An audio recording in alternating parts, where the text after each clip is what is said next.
శ్రీమన్మహాగణాధిపతయే నమః. విశ్వకర్మ పరబ్రహ్మణే నమః. ప్రతి ఒక్కరి జీవితంలో ఆనందకరమైన జీవితాన్ని పొందడానికి ఎన్నో రకాలుగా ప్రయత్నాలు చేస్తూ ఉంటారు. ప్రస్తుత కాలంలో మనకు ఈ ఫిబ్రవరి 23వ తారీఖు నాడు ఉదయం 11:34 నుండి మార్చి 1వ తారీఖు మిడ్నైట్ 12:34 వరకు పంచగ్రహ కూటమి పేరుతో 5 గ్రహాలు కుంభరాశిలో సంచరించబోతున్నాయి. మనకు గత జీవితాల్లో షష్టగ్రహ కూటమి, సప్తగ్రహ కూటమి, ఇలా చతుర్గ్రహ కూటమి, త్రిగ్రహ కూటమి అంటే ఇట్లా మనకు ఒకే స్థానంలో 3 గ్రహాలు, 4 గ్రహాలు, 5 గ్రహాలు కలవడాన్ని మనం గమనించుంటాం. కానీ ఈ యొక్క 2026వ సంవత్సరంలో ఈ యొక్క పంచగ్రహ కూటమి అనే కుంభరాశిలో ఏర్పడుతుంది. పంచగ్రహాలుగా రవి బుధులు, అదేవిధంగా రాహువు, శుక్రుడు మరియు కుజగ్రహాలుగా తెలియజేయడం జరుగుతుంది.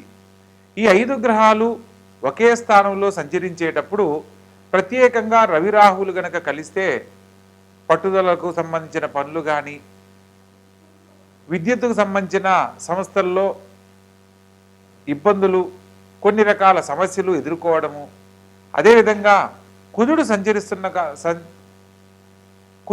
సంచరిస్తున్న కారణంగా మాటకు సంబంధించిన కొన్ని మాట్లాడే సందర్భంలో ఆలోచించకుండా మాట్లాడడం వల్ల, తీసుకునే నిర్ణయాల వల్ల ఎదుర్కొనే సమస్యలు, అదేవిధంగా శుక్రుడు ధనానికి, ఆర్థిక లాభానికి అధిష్టాన దేవుడుగా, బుధుడు బుద్ధిబలానికి, తెలివిగా మాట్లాడే జ్ఞానానికి అధిష్టాన దేవుడుగా మనకు గ్రహాల యొక్క స్వభావాలు తెలియజేస్తూ ఉన్నాయి.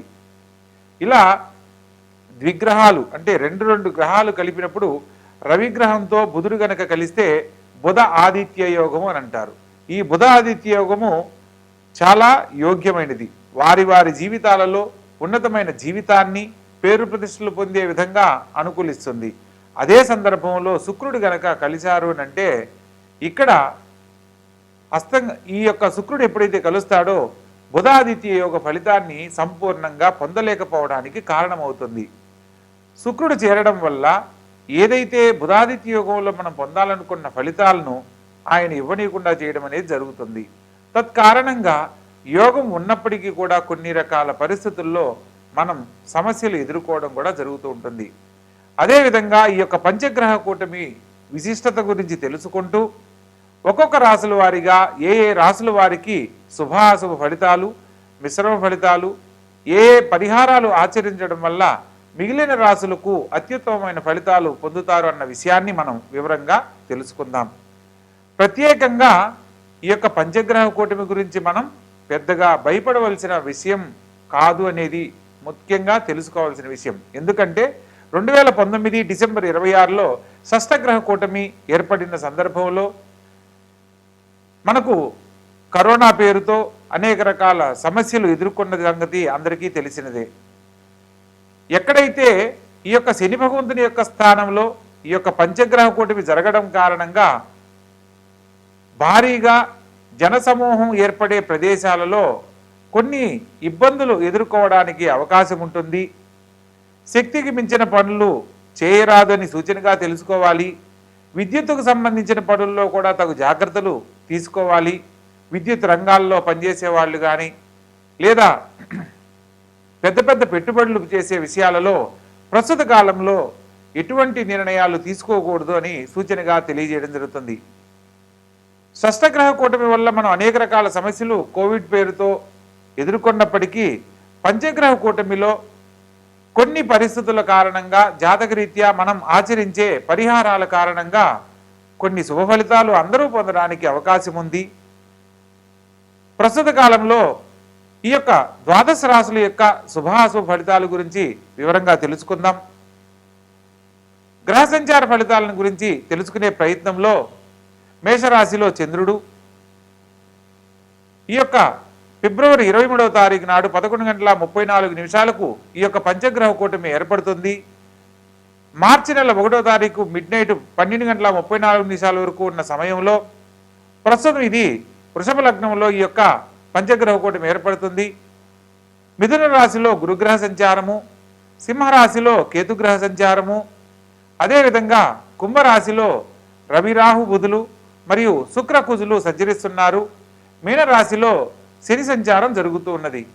ప్రస్తుత కాలంలో మీనరాశి వారికి ఏలనాడు శని జరుగుతూ ఉంది. అదేవిధంగా మేషరాశి వారికి, కుంభరాశి వారికి కూడా ప్రత్యేకంగా ఈ యొక్క శని భగవంతుని యొక్క స్వక్షేత్రమైన ఈ యొక్క కుంభరాశిలో పంచగ్రహ కూటమి జరుగుతున్న కారణంగా ఒక్కొక్క రాశుల వారీగా వివరంగా తెలుసుకుందాం. ధనుసు రాశి. ఈ యొక్క ధనుసు రాశి జాతకులు కనుక పరిశీలించినట్లయితే ప్రస్తుత కాలము ఈ యొక్క పంచగ్రహ కూటమి చేత కొంత మిశ్రమ ఫలితాలు పొందబోతున్నారు. తృతీయ స్థానంలో రవి రాహు బుధులు మరియు శుక్రకుజులు సంచరిస్తున్నారు. ప్రత్యేకంగా తోడబుట్టిన వారితో విభేదాలు కలగకుండా జాగ్రత్త పడండి. మాట్లాడే సందర్భంలో ఆచితూచి వ్యవహరించండి. ప్రత్యేకంగా లగ్న చతుర్థాధిపతి అయిన గురువు సప్తమ స్థానంలో సంచరిస్తున్న కారణంగా కళ్యాణం కాని వారికి కళ్యాణానికి సంబంధించిన శుభవార్తలు వింటారు. కుటుంబంలో శుభకార్య ప్రయత్నాలన్నీ అనుకూలిస్తాయి. ముఖ్యమైన విషయాలలో ఆలోచించి నిర్ణయం తీసుకుని ముందుకు వెళ్ళాలి. ప్రత్యేకంగా భాగ్యస్థానంలో కేతుగ్రహ సంచారం ద్వారా కళ్యాణానికి సంబంధించి శుభవార్తలు వినడంతో పాటు వినోద కార్యక్రమాల్లో పాల్గొంటారు. నూతన కార్యక్రమాలను చేపడతారు. అదేవిధంగా భాగ్యస్థానంలో కేతుగ్రహ సంచార కారణంగా భూ సంబంధమైన నూతన కొనుగోలు ప్రయత్నాలన్నీ అనుకూలిస్తాయి. స్థిరాస్తులు అభివృద్ధి చెందుతాయి. ప్రత్యేకంగా విద్యార్థి దశలో ఉన్న వారికి కొంచెం మిశ్రమ ఫలితాలుగా గోచరిస్తున్నాయని చెప్పవచ్చు. ప్రత్యేక శ్రద్ధ లేకుండా విద్యలో రాణించలేరు. పరీక్షల్లో ఉన్నతమైన మార్కులు సాధించాలంటే అత్యధిక శ్రద్ధ అవసరం అన్న సత్యాన్ని తెలుసుకొని విద్య యందు శ్రద్ధతో కూడి ఉండాలి. పంచమ స్థానంలో చంద్రగ్రహ సంచారం చేత ప్రభుత్వ సంబంధమైన పదవుల కోసం, ఉద్యోగం కోసం ఎదురు చూస్తున్న వారు శుభవార్తలు వింటారు. రాజకీయ రంగంలో స్థిరపడాలనుకున్న వారికి చక్కని అవకాశాలు లభిస్తాయి. ముఖ్యమైన విషయాలలో ఆర్థిక పరంగా అనుకోని ఖర్చులు ఇబ్బంది పెడతాయి. తోడబుట్టిన వారితో కుటుంబ సభ్యుల మధ్య విభేదాలు కలగకుండా జాగ్రత్త పడండి. ముఖ్యమైన విషయాలలో ఆలోచించి నిర్ణయం తీసుకొని ముందుకు వెళ్ళడం ఎంతో మంచిది. ప్రత్యేకంగా ఈ యొక్క రాశి వారు లగ్న చతుర్థాధిపతి అయిన గురువు సప్తమ స్థానంలో సంచరిస్తున్న కారణంగా గురుబలం సంపూర్ణంగా పొందడం చేత అనేక రకాల శుభాలు పొందడానికి అవకాశం ఉంటుంది. కాబట్టి గురుగ్రహానికి సంబంధించి గురువారం నాడు శనగలు దానమివ్వడము, ప్రత్యేకంగా ప్రతిరోజు దక్షిణామూర్తి స్తోత్రాన్ని పఠించిన లేదా గురు సంబంధమైన ఆలయ సందర్శనం చేసిన, ప్రతిరోజు తల్లిగారి పాదాలకు నమస్కారం చేసుకుని ప్రారంభించే ప్రతి పనిలో కూడా విజయం లభిస్తుంది అన్న సత్యాన్ని తెలుసుకోవచ్చు. కాబట్టి తెలుసుకున్న విధంగా చక్కని పరిహారాలు ఆచరించండి. అర్ధాష్టమ శని సంచారం జరుగుతున్న కారణంగా శని భగవంతుడికి సంబంధించి శనివారం నాడు తిలలు అంటే నువ్వులు దానం ఇవ్వడము, బ్రాహ్మణుడికి దానం ఇవ్వడం చేత మీరు కోరుకున్న పనుల్లో సకాలంలో ఎటువంటి ఆటంకాలు లేకుండా పూర్తవుతాయి అనేది సత్యాన్ని తెలుసుకోవచ్చు. కాబట్టి తెలుసుకున్న విధానాన్ని అనుసరించి గొప్ప జీవితంలో స్థిరపడండి.